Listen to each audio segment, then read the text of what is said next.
the fall of Nazi Germany left behind not just physical ruins, but the remnants of a terrifying technological empire. The V-2 rockets, once instruments of terror, now held the potential to shape the future of both superpowers.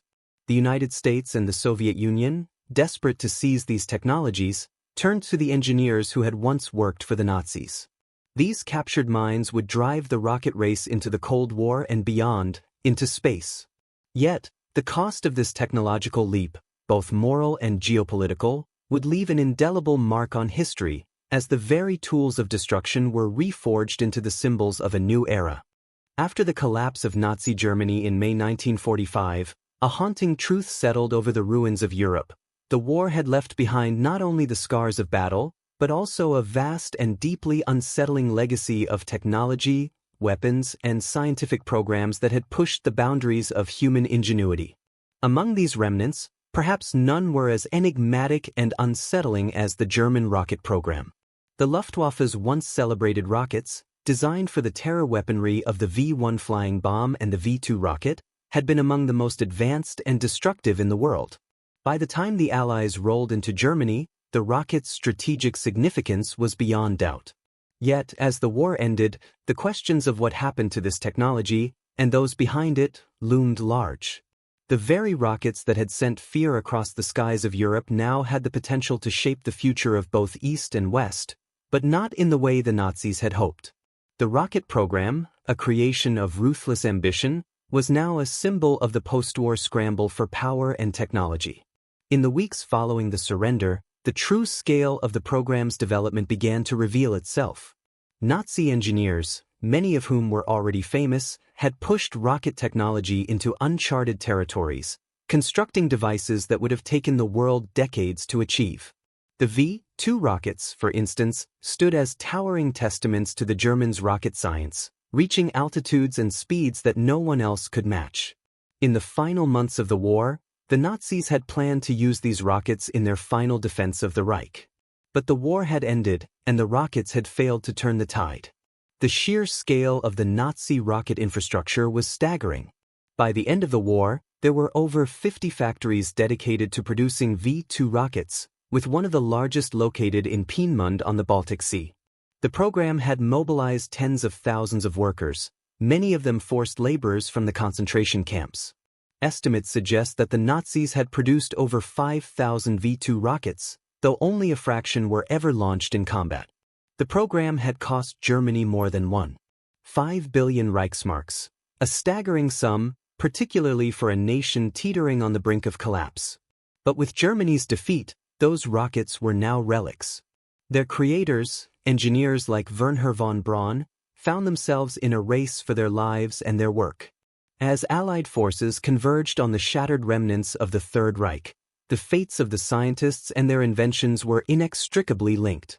To the victors, these rockets represented a weapon of mass destruction, but to the Americans and Soviets, they were potential stepping stones into the future, each side keen to seize whatever knowledge they could. In the days and weeks after Germany's surrender, both the United States and the Soviet Union began their operations to capture as much of the Nazi rocket technology as possible. At the time, neither nation could have fully anticipated the extent to which these technologies would reshape the future of warfare and space exploration. For the Americans, it was a clear opportunity to gain an edge over their Soviet rivals in the emerging Cold War. For the Soviets, it was an equally urgent matter, one that would help them catch up in the race for rocket supremacy. In the spring of 1945, US forces had begun their systematic capture of key German sites, with Peenemünde at the top of their list. The facility, which had once served as the heart of the Nazi rocket program, had been heavily damaged during the war. Yet, its value was undeniable. Despite the physical destruction, much of the intellectual property and key personnel remained intact. The United States, led by Army Ordnance Officer General Bernard Schriever, moved quickly. Within weeks, a team of American engineers, scientists, and military officers was in place to begin evaluating the technology. By mid-July, a contingent of more than 100 key personnel, including Wernher von Braun, was moved to the United States under the Operation Paperclip program. However, the Soviets were not idle. In eastern Germany, As the Allies divided the country, Soviet forces also descended on Piedmont, capturing another trove of scientific knowledge, technical data, and equipment. Soviet authorities were equally eager to recruit Nazi scientists and technicians, though they lacked the extensive infrastructure of the Americans.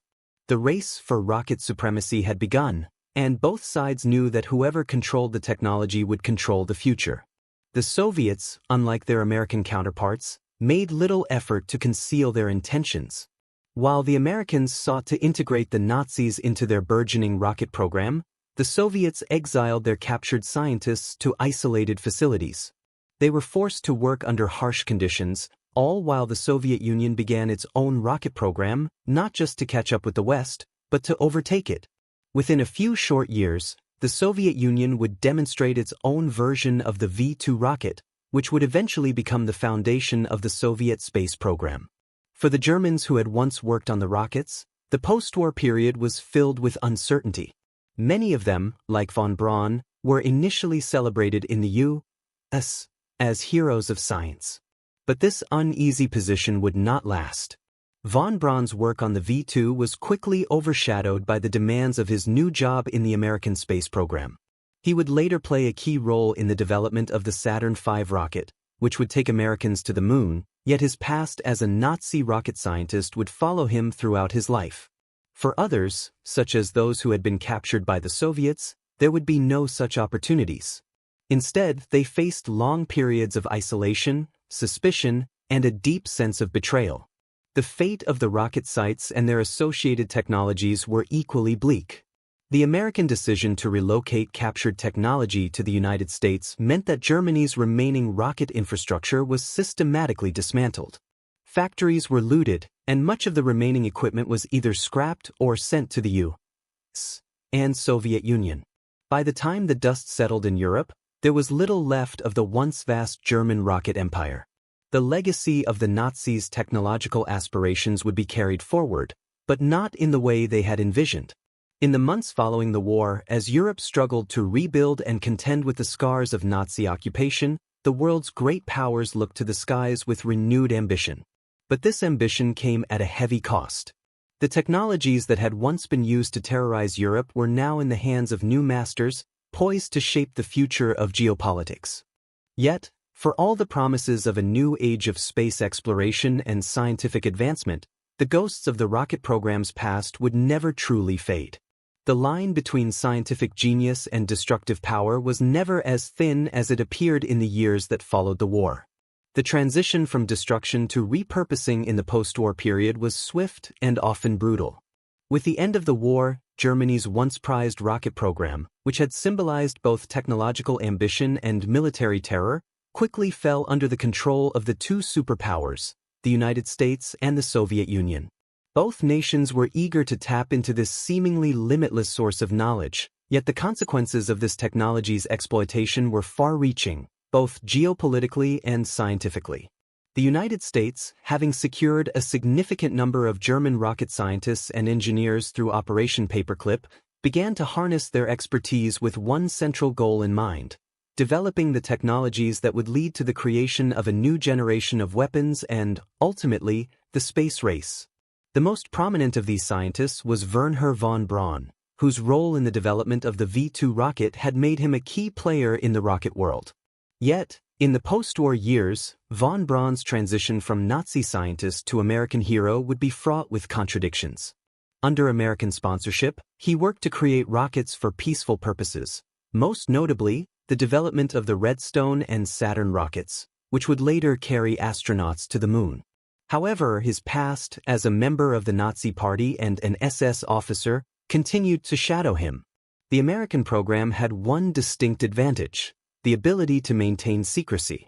The United States was able to bring over a critical mass of scientists, engineers, and technical experts, including those who had worked on the V-2 program at Piedmont and other rocket production facilities in Germany. These experts helped jumpstart America's military and civilian space efforts, which were initially focused on missiles designed for defense and power projection. The launch of the first successful American satellite, Explorer 1, in 1958, and the subsequent moon landing in 1969, were in large part due to the work of these German scientists, many of whom had once been caught up in the machinations of the Nazi war machine. Yet, the moral cost of utilizing these scientists was not immediately apparent. By the early 1950s, the Cold War had escalated, and the U.S. government's eagerness to gain a technological edge over the Soviet Union took precedence over any past affiliations of these scientists. Despite their role in the development of one of the most horrific weapons ever created, the Germans, now embedded in the U.S. defense establishment, were regarded as essential to American efforts.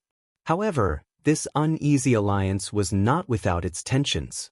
Von Braun's name and those of his colleagues would always remain linked to the past, and the lingering questions about the ethical implications of employing former Nazis would continue to haunt the American space program. Meanwhile, the Soviet Union, under Joseph Stalin's direction, followed a radically different course. The Soviets, having captured a substantial portion of the German rocket technology and intellectual property, also brought in Nazi scientists, but their integration into Soviet projects was far less glamorous. For many of these individuals, the transition from working under the Nazis to the Soviets was marked by hardship. The Soviet government operated with much greater coercion, subjecting these scientists to intense surveillance and often harsh living conditions. Unlike the Americans, who offered their captured scientists a modicum of autonomy, the Soviets kept their experts on a strict leash, focusing on production rather than innovation. Many of these scientists were forced to work in remote, highly controlled environments, with little freedom or recognition for their contributions. Despite these conditions, the Soviets quickly made strides in adapting German rocket technology for their own purposes.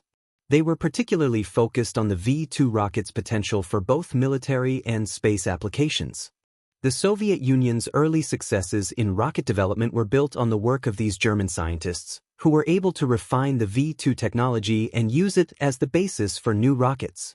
By the mid-1950s, the Soviet Union had developed the R-7 rocket, which would go on to be the first missile capable of carrying a warhead over intercontinental distances. This rocket, based on the V-2's design, was not only a military asset but also served as the foundation for Soviet space exploration, eventually launching Sputnik in 1957, the first artificial satellite to orbit the Earth. However, despite these technological successes, the Soviet use of captured German rocket scientists did not come without its costs. In many cases, the Soviet Union's treatment of these individuals bordered on exploitation. The scientists, who had once been part of the Nazi war machine, were now working under a regime that imposed its own set of ideological constraints. They were expected to abandon any political or scientific ties to the Nazis and align themselves with Soviet communism. In this context, their knowledge of the V-2 rocket and its potential applications became crucial to the Soviet Union's pursuit of both military dominance and space exploration. Yet, for many of these scientists, the process was not just one of scientific development but also of reconciliation, coming to terms with their past roles in the Nazi regime while being forced to adapt to a new political reality. The physical remnants of the German rocket program, much like the scientists themselves, were scattered across the ruins of Europe. The Peenemünde facility, which had been the epicenter of Nazi rocket development, was in disrepair by the end of the war. The Americans and Soviets both sought to extract what they could from this site, stripping it of any valuable technology and data before its eventual abandonment. The Peenemünde site, which had once symbolized Nazi ambition, was left largely in ruins, a silent testament to the shattered dreams of the Third Reich. In the wake of the war, much of the infrastructure that had supported the rocket program was either destroyed or repurposed. What was once a cutting-edge site of scientific innovation became little more than a relic of the past, overshadowed by the new directions in which its technology was being taken. In the broader context of post-war Germany, the rocket program's legacy was marked by the same uncertainty that defined much of the country's recovery.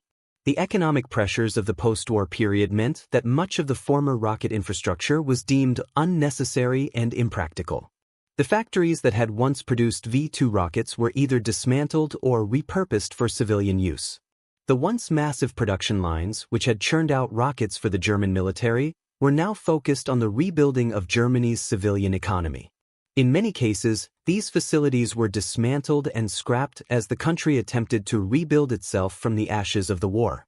By the early 1950s, as the Cold War divided Europe, the remaining traces of the Nazi rocket program were increasingly obscured by the demands of the new geopolitical order. The United States and the Soviet Union now found themselves locked in an arms race, where the rockets of the Nazi era were no longer symbols of terror but of potential dominance.